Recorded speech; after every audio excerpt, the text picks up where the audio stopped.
Well, I think the Game of Change weekend and our alumni weekend was a wonderful event for Michigan State. It really brought a lot of people together, and one of the neat things that I saw is so many people enjoying past memories of Jennison Fieldhouse. There's a lot of great history and players that have come through Jennison.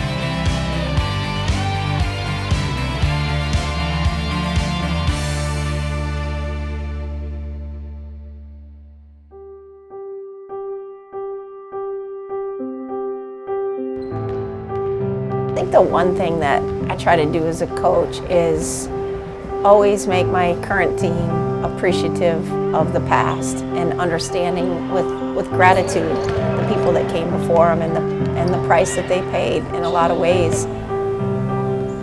We also understand that there's women that, just up until a few years ago had never gotten their varsity letter and had been Spartans and had competed in multiple sports even. So one of my big charges I've always felt like is not only stay connected to the alumni, but appreciate some of the prices that they paid for us to play on national television, be on charter planes, $1 million locker rooms, all the technology you could possibly ever want or need to be the best player you could be, and to play in front of 10,000, 12,000 fans. It's special. It wasn't always like that. So for us with Alumni Weekend, it's a chance for our players and myself to revisit some of those situations and hear those stories and really appreciate what Michigan State has done for women in those 40 years and what they've especially done for our group of kids right now. I think an individual can make a difference, a team can make a miracle. And when you think about all of you and the various stories that you have about your time at Michigan State, it changes who we are, it shapes our lives, and I think it certainly helps us give back to make it better. Jennison is iconic, and the building I think might stand to the very end of time, but it's the people that came through it, or if you played at IM West, or Jennison, or Breslin, or wherever we may be in the future, it's about everybody making their mark. For over a decade, we've had over 52% now of our student athletes at Michigan State as women. This year we will spend $4.8 million on scholarships for our female student athletes. We have 800 student athletes at Michigan State, 200 staff members, 25 sports, and we're trying to continue to preserve what we have, but also to take it to the next level. So as I watch a lot of you interact, or as you brought children or grandchildren, and you talk about your time at Michigan State, that's precious. And part of our obligation as an athletic department staff is to make sure that we honor the past, that we embrace the future, and that for today we're giving our student athletes the best possible experience. We played in tunics one time. Mostly we played in green shorts and white blouses with a tunic, like a number penny type thing on. We didn't have real uniforms. And teams would come in and we'd play there, or we would travel in the coach's car, the coach and then a player might drive. We played at IM West. The floor was warped. The heating and cooling system didn't work very well, so we never knew what the temperature was going to be in there. The floor was slippery. It had some recessed pieces in it from volleyball. It was just a god-awful place to play. We didn't care because we were playing, but it definitely wasn't Breslin Arena. And through the years, they have progressed from Jennison to the Breslin, and it's wonderful that Michigan State has seen the potential for women's basketball, women's sports in general, and has bought into that and is promoting the women's teams, and that makes us really happy. When we got to play in Jennison, it was an exciting time for us. We didn't really know of things like Breslin or anything like that, and so to play in Jennison felt magic because that's where Magic Johnson played, and we knew that, wow, we were special. And so that was an interesting time. To go back there today definitely brought back some nostalgic memories. It's kind of mind-boggling to hear some of the players look at Jennison as kind of the old place. It's sort of hard to process that because for us it was the amazing place to play where, we thought it was pretty great to be able to play in Jennison. But the one thing here at Michigan State that matters the most isn't the bricks and mortar. It isn't. It isn't that Berkowitz basketball facility. It isn't the $1 million locker room. It's the people here. That's what we sell. We sell the people here, the relationships that you're going to build on for the rest of your lives. You know, and I think there's so many of you here that know what that means. And I guess the one gift that I always wish I could give my players is that exactly that. You know, is that if you knew, you guys know so much now, if you could go back, there'd probably be some things that you did different and you'd appreciate maybe even more. It isn't about the grind. It isn't about the hard work. It's about the relationships. You don't always remember the wins and losses. You really don't. But dang, you remember the person that stood to your right and your left, that held you to a high standard, that pushed you to your limit. 9 seconds on the shot clock, pick roll. Up to Thomas on the right elbow. Spins and fires from the middle of the lane, knocks down the jumper. I am really proud to be the coach here at Michigan State and more proud to represent all of you. You're special people to us. And I hope you always feel that way. And the last thing I said to my team before we ran out onto the court at Jenison today was play for the people that came before you. Play for those people that came before you and wore that uniform, maybe even that same number, because we knew all of you were here and we wanted to make you proud. So we're glad we got the victory for you and you were able to come back.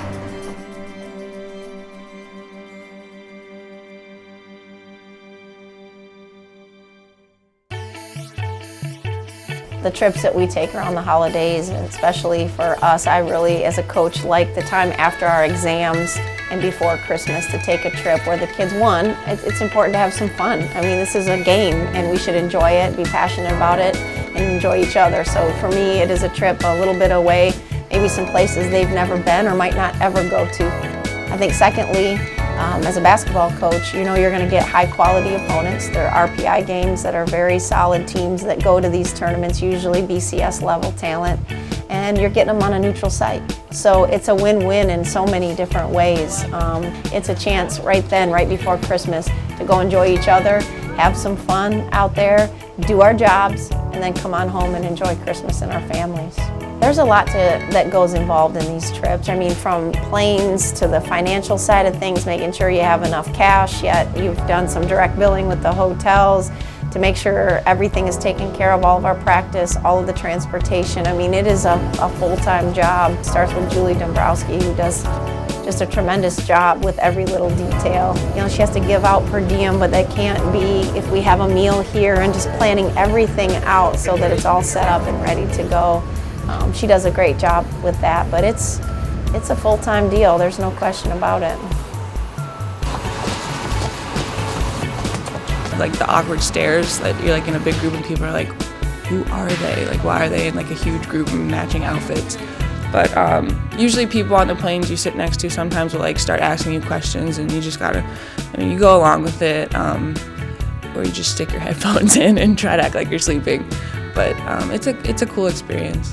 One blessing here at Michigan State that people should know is how supportive they are of people, and women in particular with families, and they believe in including them. So I really love that part. I love the girls to play with my little guys and have some fun with them. I think it's important.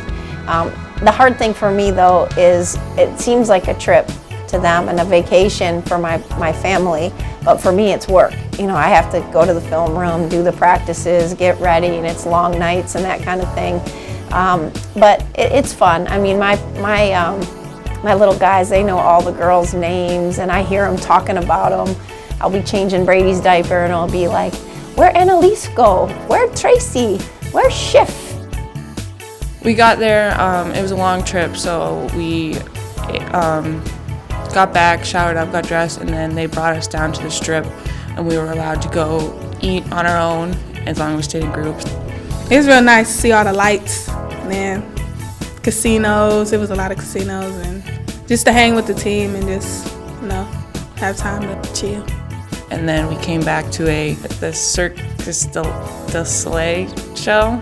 It was at Treasure Island, and it was about a 2-hour show, but it was really neat. We all got to sit and watch. There was a lot of acrobatics and music and lights and stuff like that. So I thought it was really cool. I think we had a good time with that. And then by that time, everyone was kind of exhausted from the long travel of the day, so we went back to the hotel. But it was a good time. Sometimes you have to go off-site. And those are always interesting adventures because one, you never know where you're going or what the facilities are going to be like. But I mean, I think it's neat to see different parts of wherever we're going besides just the hotel. So I didn't mind it. I don't think our girls minded it. It was kind of different, I guess. I mean, going to like a neighborhood and actually like practicing in like a recreation center rather than somewhere where it's private and not as many people.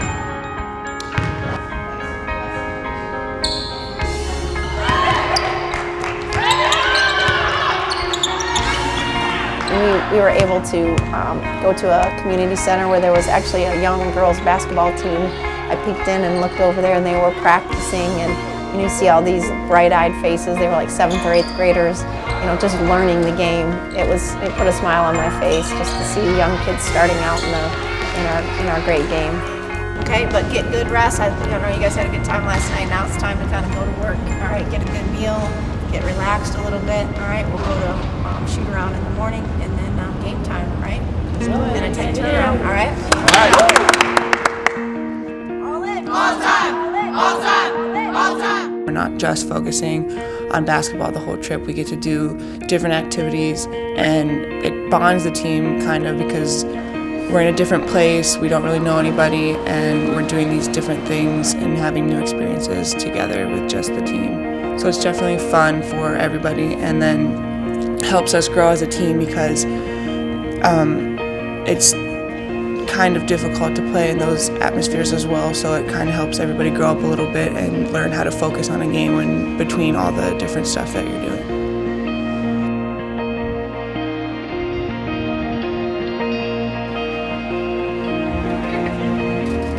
You know, you never know sometimes when you go on these trips exactly what the facilities are going to be like. The arena that we played in had just gotten done with a rodeo, so there was an interesting smell in the arena for the entire time we played, and it was very cold in there. So you have to get used to that, and it's different. I mean, it's more like, it felt like more like an ice hockey arena, I guess, because it had the open ends, and it was a little bit unique and different in that sense. But the positive is that you can just, you know, change in your hotel room and walk right down. It's definitely tough. We're not used to that, but that's how basically it's like an NCAA tournament, so I think it's good to have that under your belt. Like going into the season, like you at least had one experience of playing like back-to-back or very close games. Both were very tough teams, and I think we did just a good job down the stretch in both games of like being mature and knowing and focusing on like getting scores and getting stops. So I think both of those games helped us grow as a team. It was just really a heavyweight fight, and just to see them battle that, and to know that we mostly had led the game, then had, you know, missed a loose ball rebound that ended up in a 3 for them, and we had to go into overtime and earn it again. I thought, you know, I wasn't sure how our team was going to respond in that situation, and to see them do it in such a positive manner, I was very, very proud of them, because it was the first time I felt like we had played a great opponent and things did not go our way. Here's the shot. That is in and out, no good. Spartans win. Biggest win of the year for the Spartans so far, 50-48 over Texas Tech.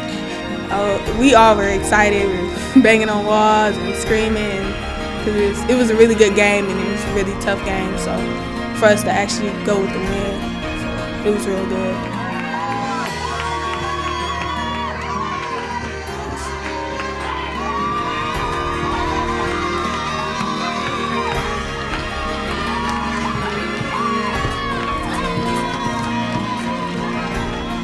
A lot of the time it's stuff that no one would ever do in their life unless they were on the basketball team. So that kind of puts in perspective, like, you can't take this for granted, and how lucky we are to be a part of this and have earned the scholarship here. It makes you, I think, for me at least, a really thankful person for the program and for the people that work hard and contribute to the program so you can do stuff like that. Say bye, Brady. Bye, Brady, yes. Say bye-bye. Go kiss. Go kiss.